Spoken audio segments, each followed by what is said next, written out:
నమస్తే. Welcome to social post. నేను మీ మాధురి. ఈరోజు మనతో పాటు ఉన్నారు అడ్వకేట్ అల్లం నాగరాజ్ గారు. నమస్తే సార్. నమస్తే మేడం. సార్, ఆర్థికంగా స్థిరత్వం కోరుకుంటున్నారు అమ్మాయిలు కానీ, అబ్బాయిలు కానీ. ఇక్కడ మ్యారేజ్ అయిన తర్వాత సమ్ వాట్ పితృ ఆస్తి అమ్మాయికి వస్తుంది అని చెప్పి ఈ మధ్య లాస్లో చేర్చారు. అవును. కాకపోతే భర్త ఆస్తి మీద ఇప్పటికీ అమ్మాయిలకి ఆర్థిక స్వాతంత్రం లేదు. ఆర్థికంగా ఆ భర్త ఆస్తి నుంచి వైఫ్కి ఛాన్స్ లేదు. ఈవెన్ డివర్స్లో కూడా మెయింటెనెన్స్ ఇస్తారు, కానీ ఆస్తి పంపకం అనేది ఉండదు. సో ఒక అమ్మాయి మ్యారేజ్ చేసుకునే ముందు, అబ్బాయి మ్యారేజ్ చేసుకునే ముందు ఆర్థికంగా ఎలాంటి, అంటే ఇప్పుడు ఆస్తుల విషయంలో కానీ, లేదు అంటే ఆర్థికంగా వాళ్ళు ఎలాంటి సెటిల్మెంట్స్, ఎలాంటివి ముందుగా మాట్లాడుకోవాలంటారు? అంటే దీని ముందుగా ఇది మ్యారేజెస్ అనేది అగ్రిమెంట్స్ తోటి బాండేజ్ అనేది ఉండదమ్మా. యాక్చువల్లీ ఏంటంటే భర్త బతికుండగా మ్యారేజ్ చేసుకునేదే సెక్యూరిటీ కోసం. ఇప్పుడు భర్త ఆస్తి భార్యకి రాదు అనేటప్పుడు ఆ సెక్యూరిటీ ఎక్కడుంది సార్? ఆ సెక్యూరిటీ లేనప్పుడు మ్యారేజ్ చేసుకునే అవసరం ఏముంది సార్? పిత్రార్జితం ఎలాగో వస్తుంది కదా, లైఫ్ లాంగ్ తనకి మేబీ సరిపోకపోవచ్చు, తన కాళ్ళ మీద తను నిలబడి బతకచ్చు కదా. అలాంటప్పుడు ఏమైనా లాస్లో ఏమైనా చేంజెస్ ఉండాలంటారా? లేకపోతే ఇప్పుడు ఉన్న దీంట్లో ఈ భర్త తనకి ఏమైనా ఒక ఆస్తిని ఏర్పరచాలంటారు? యాక్చువల్లీ ఇది లాలని అయితే సిస్టమ్ అయితే లేదు మీరు చెప్పింది. ఇంకా డిపెండింగ్ అపాన్ ది పార్టీస్, అంటే బిట్వీన్ ద పార్టీస్ అండర్స్టాండింగ్ ఏదైనా ఉంటే రాసుకోవచ్చు. కానీ ఇది ముస్లిం లాస్లో రాసుకుంటారు ముందే. మ్యారేజ్ అయ్యేటప్పుడే దాన్ని పర్మనెంట్ అలమనీ అంటారు, దాన్ని లీగల్ లాంగ్వేజ్లో దాన్ని రాసుకుంటారు. కానీ హిందూ మ్యారేజ్ యాక్ట్ ప్రకారంగానైతే ఎక్కడ కూడా పెళ్లి సమయంలో భార్యకి వాళ్ళకి సెక్యూరిటీ కోసం ఇంత ప్రాపర్టీ కానీ, ఫైనాన్షియల్ సెక్యూరిటీ కానీ ఇట్లాంటివి ఇక్కడ కూడా చట్టంలోనైతే చెప్పలేదు. బిట్వీన్ ద పార్టీస్ అండర్స్టాండింగ్ ఎవరన్నా ఉంటే అది ఏమన్నా ఉంటే చెప్పలేము, కానీ యాక్చువల్గానైతే చట్టంలో లేదా ఆ ఫెసిలిటీ అయితే లేదు. ఓకే. సో పోనీ చట్టంలో లేదు, ఇప్పుడున్న సామాజిక మార్పులు కానీ, సమాజంలో ఉన్న మనం చూస్తున్న డిఫరెంట్ కల్చర్స్లో కానీ ఎలాంటి నిబద్ధతతో ఉండాలి అంటారు? ఆర్థిక పరంగా వాళ్ళు సెటిల్గా ఇప్పుడు ప్రతి ఒక్కళ్ళు, మీరు మనం లాస్ట్ ఇంటర్వ్యూలో మాట్లాడుకున్నాం, ఆర్థిక స్వేచ్ఛ కోసం 30 ఏళ్ళు 35 ఏళ్ళ వరకు పెళ్ళిళ్ళు చేసుకోకుండా ఉంటున్నారు అమ్మాయిలు, అబ్బాయిలు. ఈ ఆర్థిక స్వేచ్ఛ భర్త నుంచి అమ్మాయికి వస్తుంది అనేటప్పుడు అమ్మాయి కూడా పెద్దగా ఏమీ ఇదవ్వదు, అంటే బాండ్ని బ్రేక్ చేసుకోవాలి అనుకోదు. ఇలాంటప్పుడు ఎలాంటి ముందు స్టెప్స్ తీసుకుంటే బాగుంటుందంటారు? ఇంకా స్టెప్స్ అంటే భర్త బతికుండగా ఆమెకైతే ఎటువంటి ప్రాపర్టీస్లో షేర్ అయితే రాదు, ఇది చట్టం చెప్పింది. తర్వాత బలవంతంగానైతే మనం దాన్ని ఇట్లా చట్టంలో లేనిది మనం ఉన్నట్టు చెప్పలేము. భర్త చనిపోతే మాత్రం ఆమెకు రైట్ ఉంటుంది. ఓకే. లీగల్ ఏమైనా చేంజ్ చేయాలంటారా? లాస్లో చేంజ్ చేయాలా అంటే ఇంకా దాన్ని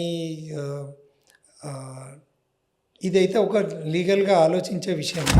కాకపోతే ఏంటంటే ఉన్నటువంటి సందర్భంలో ఇప్పుడు మీరు దీన్ని ఏమంటారంటే కన్యాశుల్కం అనేది తీసుకురావాలని అంటున్నారు దీన్ని మీరు, అంటే ఇది అక్కడికే వస్తుంది. కన్యాశుల్కం అంటే అది కన్యాశుల్కం అనేది బిలో 10 years అమ్మాయిలని కొనుక్కొని వెళ్ళేవాళ్ళు. అది అంటే బిలో 10 yearsా ఎబో 10 yearsా ఒక భర్త భార్యను కొనుక్కోవాలి అనే సిస్టానికి వచ్చినటువంటి సందర్భం. ఎక్కువగా వరకట్నంతో వేధిస్తున్నారు కదా సార్. ఇప్పుడు వరకట్నంతో వేధిస్తున్నారా లేదా అనేది పక్కకు పెడితే ఇవాళ మగోనికి భద్రత లేదని నేను అంటున్నా. చట్టాలు ఆడోళ్ళకే అనుకూలంగా ఉన్నాయి, ఇప్పుడు జడ్జిమెంట్స్ కూడా ఆడోళ్ళకే అనుకూలంగా వస్తున్నాయి. ఇల్లెజిటిమేట్ చిల్డ్రన్స్ను కూడా భర్తలే సాదాలనే సిస్టమ్ వచ్చింది. అడల్టరీ ఆడామె కానీ మొగోడు కానీ అడల్టరీని కూడా రిపీల్ చేసింది సుప్రీంకోర్టు. అంటే ఇంత ఘోరమైన స్వేచ్ఛలు ఇచ్చినటువంటి వైవాహిక జీవితం అనేది లేదు. ఇక్కడ ఉన్నటువంటి సందర్భంలో భర్త భార్య కానీ, భార్య భర్త కానీ, అంటే ఈ రిలేషన్స్ కానీ, అంటే ఇప్పుడు స్లీపింగ్ డైవర్స్లు అని చెప్పి ఏదైతే డింక్ అని, అంటే ఏమైతే అది మనకు డబుల్ ఇన్కమ్ నో కిడ్స్ అని, ఇట్లా ఇట్లాంటి సిచ్యువేషన్స్ రిలేషన్షిప్ అని లివింగ్ రిలేషన్స్ అని. ఇప్పుడు మాట్లాడుకునే పరిస్థితులలో ఎక్కడ కూడా ఏమో చాలా తక్కువ, అంటే దగ్గర దగ్గర మోర్ దెన్ మొన్న ఒక సర్వేస్ చెప్తే హ్యాపీ హ్యాపీగా ఆ, ఒక భార్యాభర్త బతుకుండే పర్సంటేజ్ చూస్తే ఒక 13% ఉన్నదని చెప్పి చెప్తున్నటువంటి సర్వేలు. మ్మ్. అంటే మిగతా అంతా కూడా అడ్జస్ట్మెంట్ అండర్స్టాండింగ్స్, అట్లా ఈ 13%లో కూడా అడ్జస్ట్మెంట్స్ అండర్స్టాండింగ్స్ ఉంటేనే ఈ బంధాలు ఉంటున్నాయి. ఇప్పుడు అమ్మాయికి సెక్యూర్డ్గా ఇవ్వాలి అంటే ఇది ఫైనాన్షియల్గా ముడిపెట్టే రిలేషన్, భార్యాభర్తల రిలేషన్ కాదు, ఇది తప్పు. అట్లాంటి ఆలోచనలు రావద్దు. కట్నంతో తీసుకొని పెళ్లి చేసుకోవడం 100% తప్పు. మ్మ్. అంటే ఒక చచ్చు విధవ, ఒక అంటే చేతగాని కన్యాశుల్కం కిందికి వస్తుంది. తప్పైనప్పుడు అంటే వరకట్నం కూడా వరకట్నం తక్కువే కదా. తీసుకోవడం అనేది ఒక చేతగానితనం. మ్మ్. అది సిస్టమ్ అనేది వచ్చింది అంటే అది ఇప్పుడు ఉన్నటువంటి పరిస్థితులలో తల్లిదండ్రులు ఎవరు కూడా, ఒక అమ్మాయి ఉంటే అబ్బాయి ఇద్దరు ఫైనాన్షియల్గా సెక్యూర్ కావాలని చెప్పి వాళ్ళే ఆలోచించి ఇస్తున్నటువంటి సందర్భం. అడగాల్సిన అవసరం లేదు. కానీ అడిగిండ్రు అంటే అది ఒకటి, అది ఆ సంబంధము ఆ బంధము ఖచ్చితంగా కోర్టు మెట్లు ఎక్కే వరకు పోతుంది. ఓకే. ఎవరైనా కూడా మ్యారేజ్లో మనం డౌరీ డిస్కషన్ వచ్చిందంటే అసలు అది మ్యారేజే కాదు, మ్మ్. అది పెళ్లి సంబంధం కాదు, వాడు మొగోడే కాదు. ఓకే సార్, డౌరీ నో చెప్పారు, కన్యాశుల్కం నో. No.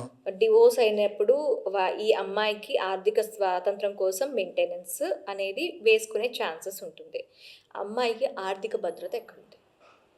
అమ్మాయికి ఆర్థిక భద్రత భర్తనే ఆర్థిక భద్రత, భర్తనే కదా. అంటే ఏంటి సార్, ఖచ్చితంగా ఎన్నున్నా కూడా క్లాజెస్ ఉన్నా కూడా ఖచ్చితంగా ఆ అమ్మాయి అలానే ఉండాలి అంటారా? అంతే కదమ్మా. ఆమెకి ఇబ్బంది అవుతుంది అన్నప్పుడు తర్వాత చట్టాలు ఆమెను ప్రొటెక్ట్ చేస్తాయి, సమాజం ప్రొటెక్ట్ చేస్తుంది, చట్టాలు ప్రొటెక్ట్ చేస్తుంది. ఉంటుంది ఉన్న పరిస్థితులలో భద్రత అనేది భార్యాభర్తలకు భద్రత, ఒకరికొకరు భద్రత అంతే. ఆర్థిక భద్రత అనేది ఎక్కడ కూడా అది తప్పు, అది చర్చకు కూడా రావద్దు. మ్మ్.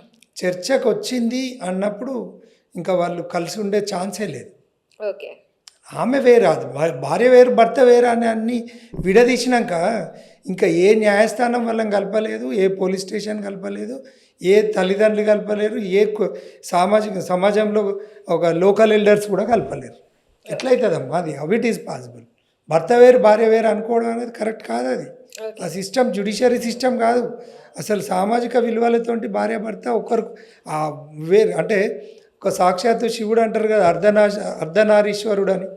పార్వతీ శంకరులు ఎట్లనో సగభాగం వాళ్ళు ఒకరి లోపల ఒకరు సగభాగంగా ఉండాలి, ఉండగలిగితేనే పెళ్లి చేసుకోవాలి, లేకపోతే సింగల్గా ఉండాలి, ఇంకా వాళ్ళకి నచ్చినట్టు వాళ్ళు బతకాలి, అంతే తప్ప నువ్వు ఒక మ్యారేజ్ సైకిల్లో ఎంటర్ కావాలన్నప్పుడు వైఫ్ అండ్ హస్బెండ్ వాళ్ళిద్దరు వేరు అనుకుంటే మాత్రం తప్పు.